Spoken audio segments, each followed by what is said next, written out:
Caitlin Clark appears to have found the sweet spot of the modern sports economy, and the numbers being discussed are forcing the industry to take notice.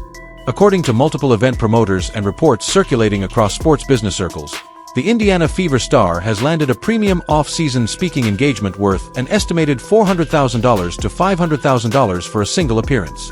It is reportedly the first of a wide-ranging talk circuit that stretches into late fall, with more dates being quietly added.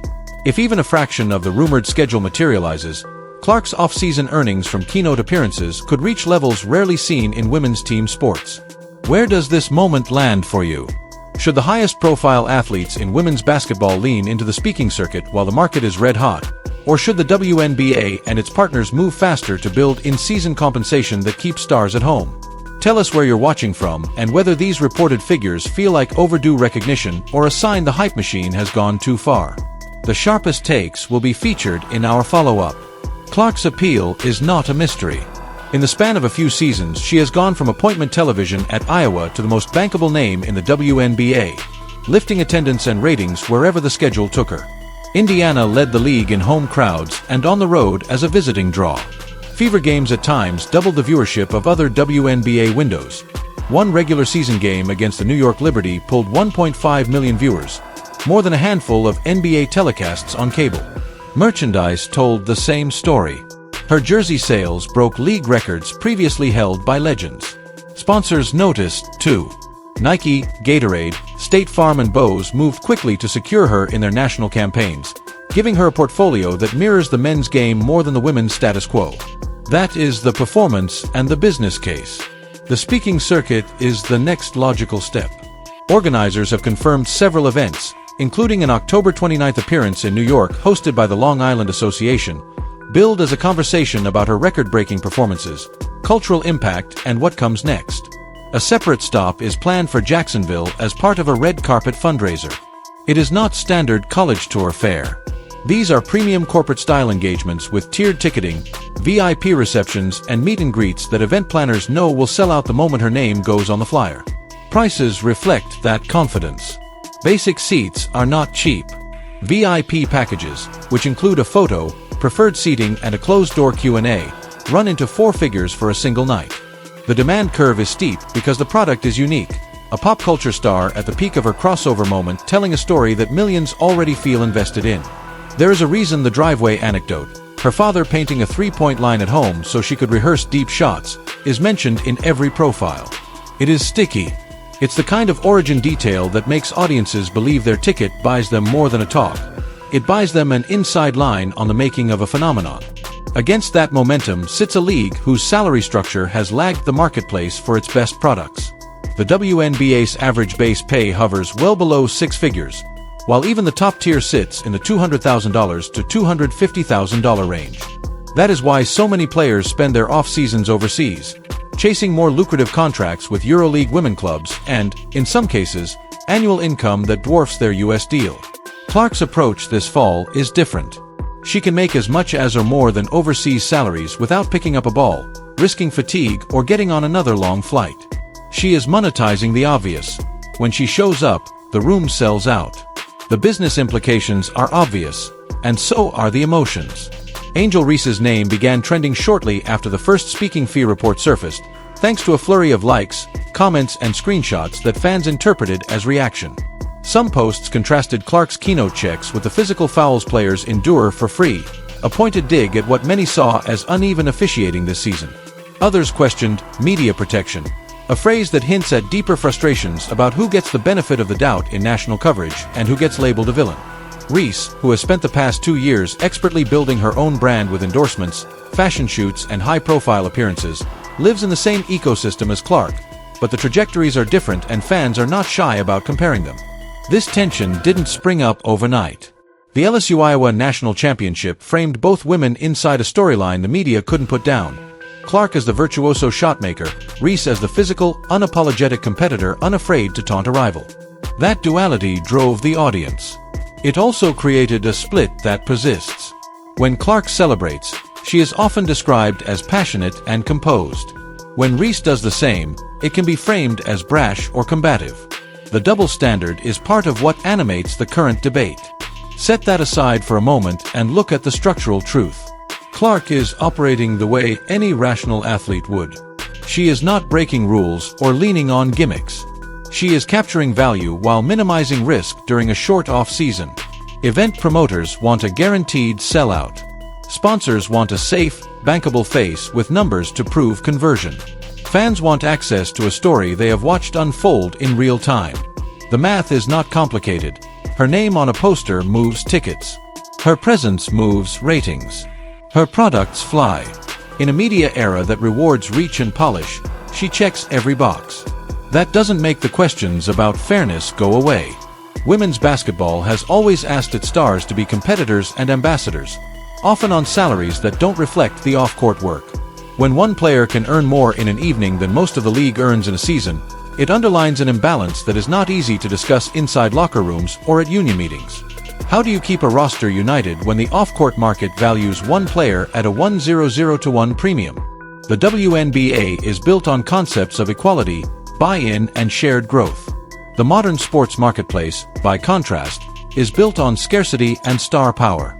Reconciling those forces is the league's central challenge. The numbers during Clark's absence this season only fed the argument. After her late-season injury, several national TV windows featuring Indiana saw audiences drop significantly. One segment cited a 55% decline for games that had averaged 1.8 million viewers at their peak, sliding to around 850,000.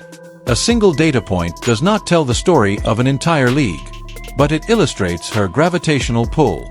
Casual fans tuned in for Clark, then stayed for the broader product. Take her out of the equation and the crowd thins. In college, Clark reportedly earned around $3.1 million annually through nil deals, an indicator that the market for her image was thriving long before she turned pro. She has since added a Nike signature shoe agreement that has been estimated at 8 figures over the life of the deal. These numbers are unusual for women's team sports in the United States. They will not apply to every player, but they are proof of concept and incentive for others to compete not only on the floor but in the brand arena as well. That is what Reese is doing by design. It is why Aya Wilson, Brianna Stewart, and others have broadened their partnerships beyond core sports sponsors. The hard reality is that marketability matters as much as performance in this phase of growth. For the WNBA, Clark's off-season tour is both proof of progress and a mirror. On the one hand, it is encouraging to see a women's basketball player command top-tier speaking fees on par with NFL quarterbacks, Olympians, and Fortune 500 CEOs. On the other hand, it exposes a pay structure that forces too many stars to seek income far from home or far from the court. The league does not control the speaking market. It can, however, take steps to bring its in-season compensation and player services closer to what the market is willing to pay for access. That discussion cannot ignore officiating and game presentation. Clark repeatedly said she felt like she was absorbing heavy contact. Clips of hard fouls and no calls traveled online faster than post-game quotes. Fans who came to see deep threes and quick reads did not want scrums and elbows. A league that wants to keep its new audience cannot let that perception calcify. The fixes are practical and public. Clear points of emphasis on off-ball contact, consistent early whistles to establish tone, transparent post-game reviews, and communication that explains decisions to viewers. Protecting stars is not preferential treatment, it is product management. Back to the speaking circuit and the rumor mill. The $50 million headline that sparked so much commentary is almost certainly a projection of what a full national tour could gross if demand holds and 10+ cities sell out at the top ticket tiers. That does not mean Clark will pocket that figure. Agencies, venues, event producers, and charitable partners all take their cut. What matters more is the signal. If a single women's basketball player can anchor a coast-to-coast slate of events at this price point, the sport has crossed a commercial threshold. Sponsors will see it. So will broadcasters. So will young athletes plotting their own career arcs. It's worth noting that Clark has handled the noise with restraint. She has not boasted about fees or called out peers.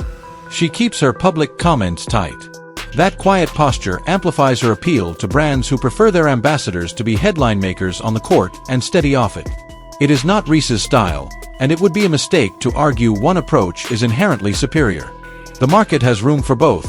The icon who never flinches in a tough interview and the icon who glides past controversy. Together, they make the sport bigger. For fans, the temptation is to pick sides. Social media thrives on binaries. The game does not. Reese's outspokenness has forced difficult conversations about equity, double standards, and who gets to be celebrated for the same behavior. Clark's ascent has proven that the audience for women's basketball is much larger than traditional metrics suggested. Those truths can live together. And if the outcome is better pay, better production, and better protection for all, this discomfort will have been productive. As for the off-season ahead, expect Clark's calendar to stay full. New York in late October. Florida before that. A handful of corporate summits in between.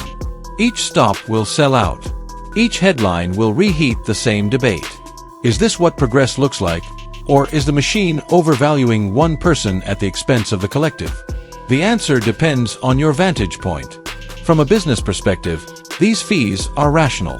From a locker room perspective, they will sting until the league's economics catch up to the product it sells. One last point that tends to get lost in the noise. Clark's success does not diminish what her peers have done this season. Aya Wilson remains the best two-way player in the sport.